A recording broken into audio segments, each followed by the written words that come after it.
Everyone, this is me Sadia है। मैं आपके लिए लेके आई हूँ एक और रीडिंग जो कि होगी for who ever needs it, जिसमें हम जानेंगे you versus them, energies of a connection.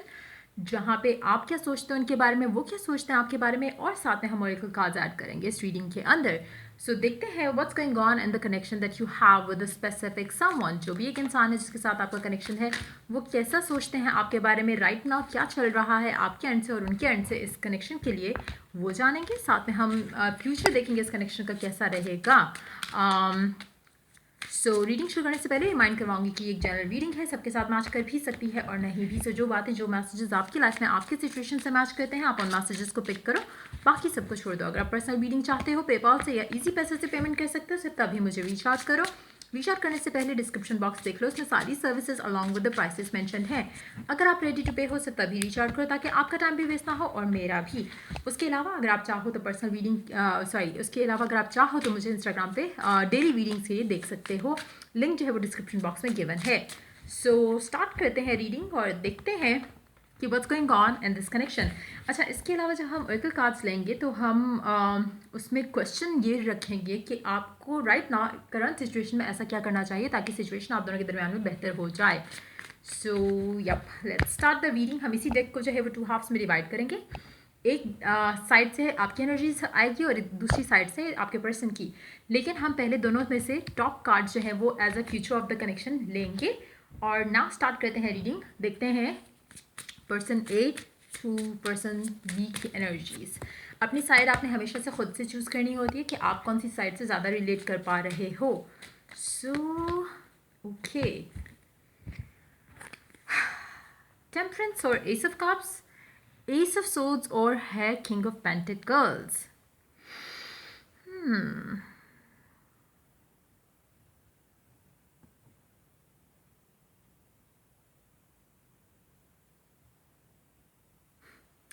आप दोनों बेसिकली सेम पेज पे नहीं हो। आपका पर्सन जो है वो मुझे लगता है कि काफ़ी हद तक जो है करियर फोकस्ड है राइट नाउ। उनका सारा फोकस उनका करियर के ऊपर है, उनकी स्टेबिलिटी के ऊपर है, मटेरियल गेन्स के ऊपर है। जहाँ पे आपकी बात आती है तो आपका सारा फोकस लव लाइफ के ऊपर है। आप ज़्यादा से ज़्यादा टाइम अपना इन्वेस्ट कर रहे हो उनके बारे में सोचने का, या फिर आप चाह रहे हो कि आपकी लाइफ में जो आप डिज़ायर करते हो इस इंसान के साथ, आपने बहुत पेशेंटली वेट किया चीज़ों का, लेकिन अब आपका दिल करता है कि बस अब कनेक्शन आगे बढ़ना चाहिए। ये मुझे लगता है कि आपकी एनर्जी और ये आपके पर्सन की एनर्जी यहाँ कहीं ना कहीं दोनों मिसमैच में हो राइट नाउ। आपका फोकस क्योंकि वो है और उनका फोकस काम है, तो चीज़ें आगे बढ़ती हुई दिख नहीं रही, क्योंकि उनकी लाइफ में पैसे के मामला को लेकर या फाइनेंशियल चीज़ों को लेकर काफ़ी कुछ चल रहा है राइट नाउ। उनको एक ही चीज़ नज़र आ रही है, एक ही चीज़ उनके दिलो दिमाग पे सवार है।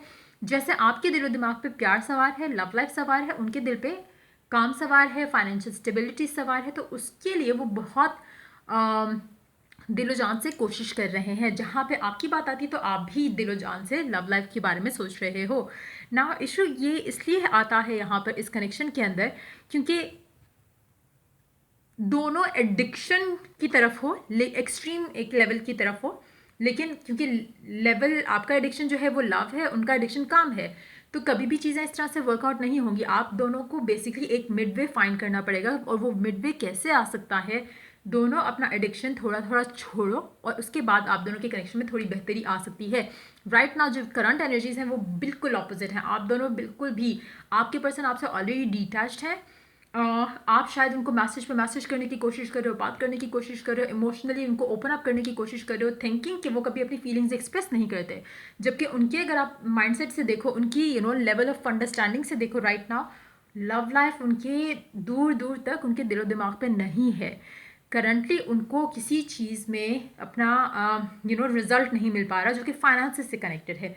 आपकी जहाँ पे बात करें, मुझे लगता है कि आपकी लाइफ में ओवरऑल बैलेंस है, लेकिन when it comes to emotional fulfilment तो आपको लगता है कि बहुत ही अनस्टेबल एक लाइफ चल रही है और आप बहुत पेशेंटली इंतज़ार भी कर रहे हो, मुझे दिख रहा है वो। लेकिन आपके पर्सन के लिए तो इट्स लाइक वो और लेवल की एक्सट्रीम उस पर हैं फाइनेंसिस को लेकर। देखते हैं द डेक क्या है आपकी तरफ से। अब आप इनडिसाइसिव होते जा रहे हो इस इंसान को लेकर। आपको लगता है कि इट्स नेवर गोना चेंज, ये सिचुएशन कभी नहीं बदलेगी, ये इंसान कभी ओपन अप नहीं होगा। That's what you are thinking. वहाँ पे उस इंसान को देखा तो वो तो उसको पता ही नहीं है कि आप उसको कितना प्यार करते हो, क्योंकि लव लाइफ उसका फोकस है ही नहीं। अनि the deck for them is 3 of cups. उनको एक ही चीज़ खुशी देती है राइट नाउ, वो है उनकी फाइनेंशियल स्टेबिलिटी। जहाँ पे आपकी हम बात करें तो आपके लिए आपकी जो खुशी है वो है लव लाइफ। तो वो मुझे लगता है कि सक्सेसफुल होना चाह रहे हैं और वो बहुत क्लियर है कि this is what they want. आप जहाँ पे हो, मुझे लगता है कि आप अब कंफ्यूज होना शुरू हो चुके हो इस कनेक्शन को लेके। आपको लगता है कि चीज़ें कभी शायद बेहतर नहीं होंगी, मे बी मुझे मूव ऑन कर जाना चाहिए। आपके इमोशंस बहुत ही हाई एंड लो पे जा रहे हैं, लाइक ऐसे ऐसे हो रहा है आपके दिल में, दिमाग में इस कनेक्शन को लेके। वहाँ पे जब उनकी बात करते हैं तो कहीं ना कहीं वो अपने उस टाइम का वेट कर रहे हैं जहाँ पे उनको वो जो सक्सेस है जिसका इंतज़ार कर रहे हैं वो मिल जाए, ताकि उसके बाद वो अपनी लव लाइफ के बारे में सोच सकें। और कार्ड्स देखते हैं क्या है इस कनेक्शन में और क्या होने वाला है। वाओ, चेंजेस आने वाले हैं बहुत जल्द। द स्टार है आपके एंड से, उनके एंड से है द वर्ल्ड। तो चेंजेस जो है वो मुझे लग रहा है कि आने वाले हैं, लेकिन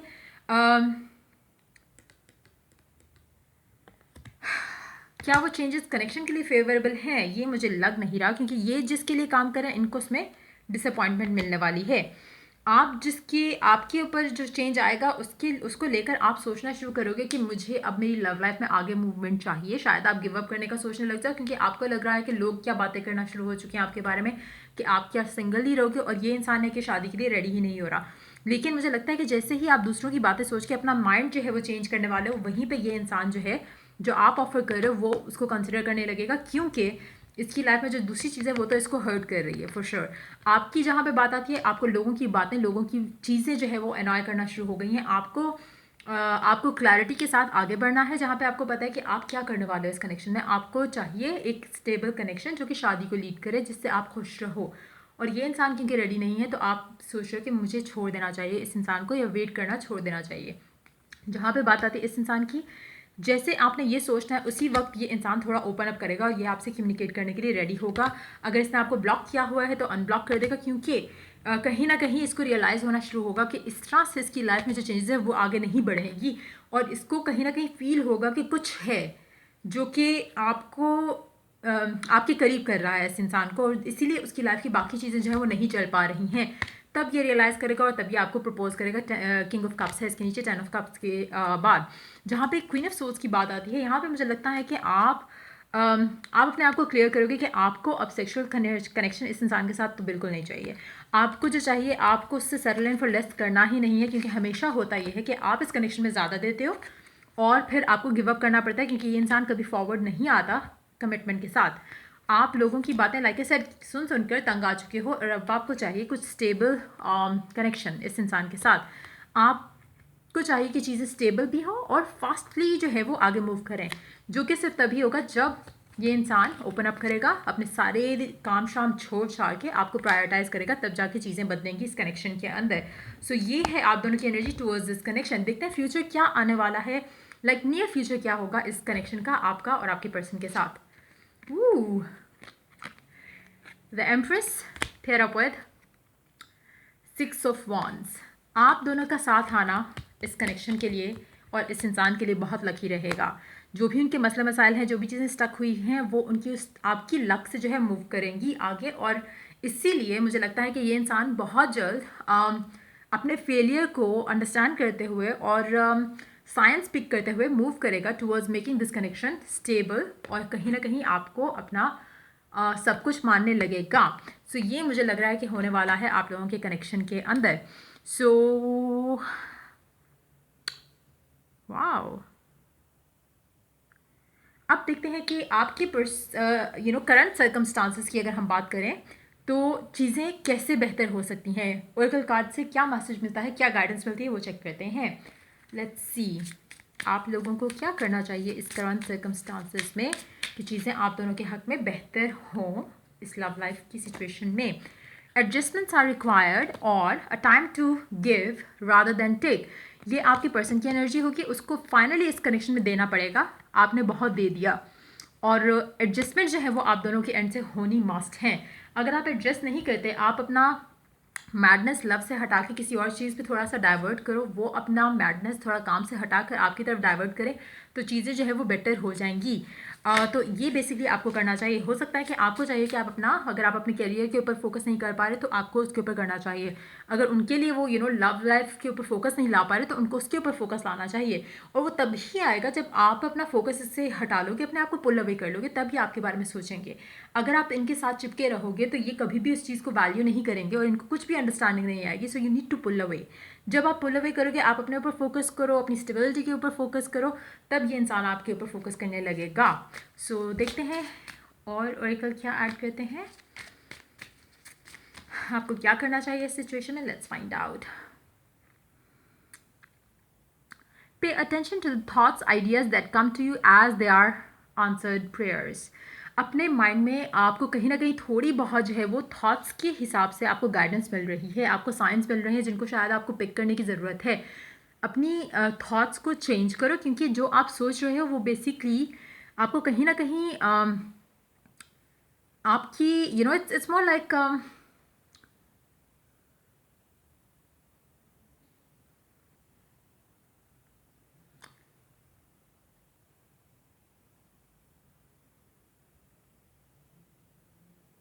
मुझे लगता है कि आप इस सिचुएशन में कहीं ना कहीं आप गाइडेंस जो है वो मांग रहे हो। सो कोशिश करो कि आप ओपन अप हो to receive that guidance, because कहीं ना कहीं आपको ख्याल की तरफ से एक जैसे आप सोच रहे हो कुछ रैंडमली, आप टीवी देख रहे हो एंड देन आपके माइंड में एक आइडिया आता है, that will be like inspired action that you will have to take, या एक इंस्पायर्ड थॉट होगी, एक गाइडेंस होगी रब की तरफ से आपके लिए। तो कोशिश करो कि अपने आइडियाज़ जो भी आपको आते हैं रैंडमली, उनके ऊपर वर्क ज़रूर करो, उनके बारे में सोचो ज़रूर। जैसे सपोज आपने सोचा कि ब्रेकअप करना है, पुल अवे करना है, जस्ट पुल अवे कर लिया आपने। देन अगर आपको बैठे बैठे कोई एक आइडिया सूझता है टुवर्ड्स द सेम सिचुएशन, उसको फॉलो करो, कोशिश करो कि क्या मैसेज है उस आइडिया के अंदर, क्योंकि कहीं ना कहीं वो आपको रब की तरफ से एक गाइडेंस मिलेगी। So be aware of that. Comfort. I am with you in your time of need, helping your heart to heal. अच्छा, मीनवाइल जब आप इस सब से डील कर रहे हो तो आपको चाहिए कि बेसिकली आप अपने ऊपर फोकस करो। जितना आप अपने ऊपर फोकस करोगे, जितना आप अपने आप को हील करने की कोशिश करोगे और ये रियलाइज़ करोगे कि ये इंसान आपका टाइम अर्न करेगा या आपका प्यार अर्न करेगा, उतना ही ऐसा होगा। तो कहीं ना कहीं आपको इसको चेज़ करना छोड़ना है।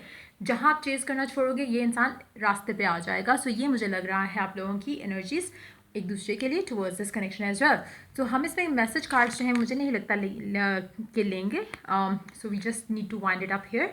सो या अगर आपको रीडिंग पसंद आई हो, अगर आपको हेल्प किया हो, गाइड किया हो, तो लाइक शेयर सब्सक्राइब जरूर करो। Till I do the next stream for you guys. Take care, bye bye.